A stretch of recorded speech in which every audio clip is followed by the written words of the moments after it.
Hi friends, so welcome back to my channel. My name is Vijay and I hope you guys are doing absolutely fine. तो आज की video में बात करते हैं फिर से टीसीएस के बारे में। तो हम सबको पता है कि टीसीएस वैसे ही थोड़ा बदनाम है कि टीसीएस में काफ़ी ज़्यादा बेंच पीरियड होता है, काफ़ी सारे लोगों को बेंच पे जाना पड़ता है, चाहे वो ऑन बोर्डिंग के टाइम ही क्यों ना हो। तो क्योंकि टीसीएस ज़्यादातर क्या करती है, बल्क हायरिंग करेगी और इंस्टेंटली इनके पास प्रोजेक्ट्स होते नहीं है, तो ये काफ़ी सारे लोगों को बेंच पे डाल देते हैं और बेंच पे होना for an employee is definitely not a productive thing. एक तो सबसे पहले it's completely waste of resource, employer के लिए भी और एम्प्लॉई के लिए भी it's completely waste of time. इनके पास कुछ काम होता नहीं है और धीरे धीरे जैसे जैसे बेंच टाइम बढ़ता रहता है, एम्प्लॉई के लिए बहुत ही ज़्यादा स्ट्रेसफुल हो जाता है क्योंकि ऐसा टाइम, क्योंकि बेंच पीरियड पे आपको क्या होगा, आपको ये एक तो थोड़ा सैलरी भी कम मिलता है क्योंकि परफॉर्मेंस बोनस आपको मिलेगा नहीं, तो वो आपके सैलरी से डिड्यूस हो जाता है।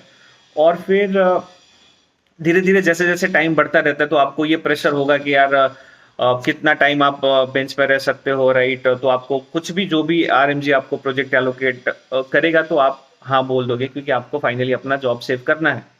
तो ये तो नॉर्मल ट्रेंड है और टीसीएस में बहुत ही ज़्यादा कॉमन है और टीसीएस जैसे और भी कंपनीज में कॉमन है। लेकिन मैं टीसीएस की स्पेसिफिक ही बात कर रहा हूँ आज की वीडियो में। तो अब ये तो बात हो गई कि मान लो टीसीएस के पास प्रोजेक्ट नहीं है, ठीक है। अब धीरे धीरे लोग ये एक्सपीरियंस भी शेयर कर रहे हैं और ये फ्रीक्वेंसी बढ़ते जा रहा है क्योंकि मैं पर्सनली भी 2-3 लोगों को जानता हूँ जिनके साथ भी ये हुआ है। और ये क्वेरी आप लोगों में से ही एक किसी ने रेज करा है कि यार इनके साथ ऐसे ऐसे हो रहा है, तो क्या ये नॉर्मल है? ठीक है, तो अब इनके साथ क्या हो रहा है मैं आपको बता देता हूँ कि ये एलोकेशन भी हो गई इनकी प्रोजेक्ट की, बट देन इनका सुपरवाइजर रिस्पॉन्ड ही नहीं कर रहा है और it's been more than a week now. ठीक है, तो इसके बारे में डिटेल में बात करेंगे बेसिकली इस वीडियो में कि क्या ये नॉर्मल है, और अगर नहीं है तो क्या करना चाहिए, अगर है तो भी क्या करना चाहिए ऐसे सिचुएशन में। अगर आप हो, या तो आप अगर फ्यूचर में आपको लगेगा कि आप ऐसे सिचुएशन में गिर रहे हो तो फिर आपको क्या करना चाहिए स्पेसिफिक टू टीसीएस। कुछ अपना एक्सपीरियंस शेयर करूंगा आप लोगों के साथ। तो चलिए वीडियो को स्टार्ट करते हैं।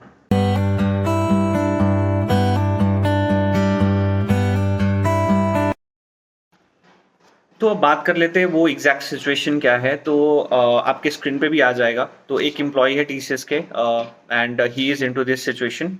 तो basically what he says is like he has joined TCS in सितंबर 25th। सो इन्होंने पिछले महीने ही ज्वाइन करा है and he is also allocated to a project as well, but nobody has connected with him from the project। तो 25 सितंबर से लेके आज के डेट तक इनको इनसे किसी ने कनेक्ट नहीं करा है and I think it's been good three weeks now. ठीक है, और अब ये यही पूछ रहे हैं कि is it normal in TCS and it's been more then 5 days। Nobody has connected as well, and he has also sent an email to his supervisor. It's been more than 5 days. He has sent an email to his supervisor, but he is not responding। तो basically इनका कहना है कि क्या ये normal है। तो अब इसके बारे में बात करते हैं कि इनका सिचुएशन क्या है। तो जैसे मैंने आपको वीडियो के स्टार्ट में बताया कि ये थोड़ा फ्रीक्वेंट हो रहा है कि जहाँ पे प्रोजेक्ट एलोकेट होने के बाद भी इंस्टेंटली काम नहीं मिल रहा है। और काम तो चलो दूर की बात है, काफ़ी सारे इंस्टेंसेस होते हैं जहाँ पे जो भी आरएमजी, आप देखो, आप जब भी टीसीएस ज्वाइन करोगे आप आरएमजी के पास जाओगे, आपका सारा ऑनबोर्डिंग एवरीथिंग जो भी प्रोसेस के थ्रू होना होता है वो सब कुछ हो जाएगा। फिर लास्ट में अगर आप प्रोजेक्ट के लिए डेडिकेटेड हायर हुए हो या नहीं भी हुए हो, अगर आपके पास जो भी प्रोजेक्ट है, राइट, जो भी प्रोजेक्ट प्रपोज किया गया है आरएमजी की तरफ से, तो उस प्रोजेक्ट के सुपरवाइजर का आपको नंबर देगा, नंबर मिलेगा और ईमेल मिलेगा और आपसे बोला जाएगा कि आप दैट दिस इज ही और she is your point of contact, आप इनको कांटेक्ट करो। ठीक है, अब सबसे पहले बंदा क्या करता है कि नॉर्मली एक कॉल करेगा। ठीक है, और चलो अगर बात हो गई तो well and good, you take it forward from there. अगर बात नहीं हुई तो you can what you will call one more time, या तो उस दिन ही कॉल करोगे, आपकी बात नहीं हुई तो नेक्स्ट डे कॉल करोगे एक बार। आप बार बार तो कॉल करोगे नहीं। Next would be, which is again the official thing would be, आप एक ईमेल सेंड करोगे। ठीक है, कि ये चीजें हैं, I have been allocated to this project, RMG has said your details, so let us know when can we connect to take this forward, यही सारी चीजें आप मेल पे लिखोगे। अब इनके साथ क्या हो रहा है कि ऑब्वियसली इन्होंने फोन भी करा होगा, ऑब्वियसली इन्होंने मेंशन नहीं करा, but then I think this is the first thing that we do, right, we dial in. तो इन्होंने फोन भी करा होगा, अब फोन से तो बात हुई नहीं, और कितनी बारी बंदा फोन करेगा। दूसरा, इन्होंने ईमेल भेजा, अब ऑब्वियसली इन्होंने एक ईमेल के साथ 2-3 फॉलोअप ईमेल भी भेजे होंगे, लेकिन it's been more than a week now कि इनके सुपरवाइजर रिस्पॉन्ड ही नहीं कर रहे, ठीक है।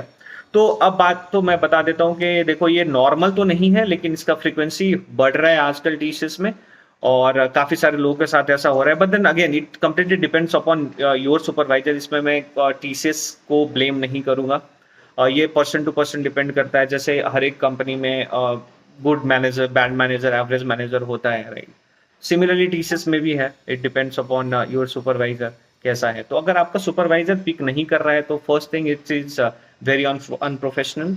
Second thing, if is not responding then again it is very very unprofessional. चलो फोन का तो फिर भी समझ में आता है, but then you should definitely respond to your emails, right. तो बहुत ही ज्यादा अनप्रोफेशनल अप्रोच है मैनेजर या सुपरवाइजर की तरफ से। अब एज एन एम्प्लॉय आपको क्या करना चाहिए, आप सेम चीज करो।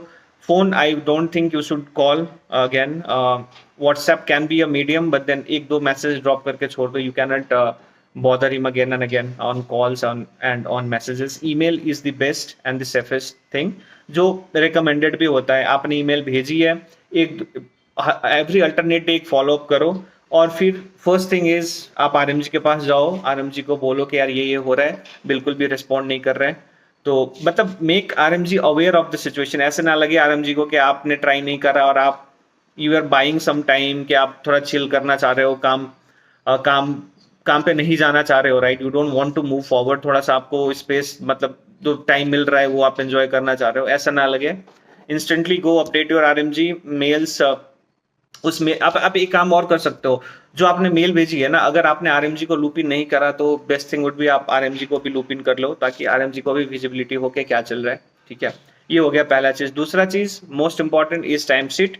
टाइम शीट टीसीएस में बहुत ही ज्यादा इंपॉर्टेंट है। तो अगर आप आरएमजी के पास जाओ, आरएमजी को बोलो कि यार अगर आप एलोकेटेड हो किसी प्रोजेक्ट में, तो वो टाइम शीट में कुछ एक कोड जैसा आता है, वो आप अपना फिल करवा लो। RMG has a better understanding कि आपके लिए क्या होना चाहिए।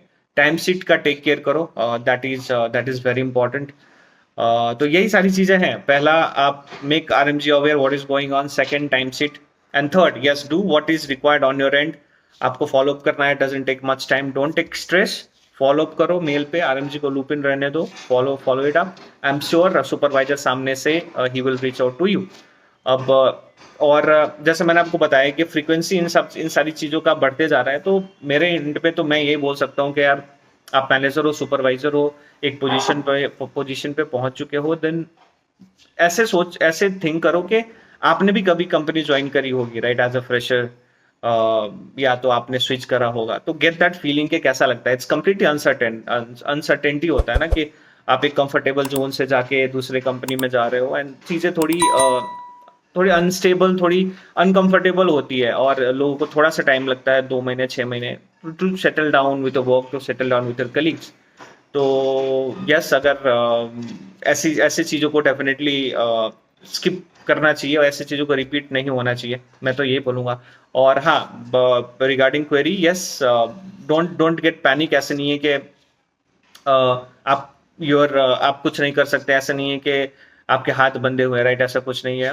Your if supervisor is not responding, RMG is your point of contact, do update him और her whatever is going on, and you should be good. तो यस, यही सारी चीजें थी मेरे पास आप लोगों के साथ शेयर करने के लिए। तो yes, thank you so much for watching this video, and yes, keep supporting this channel.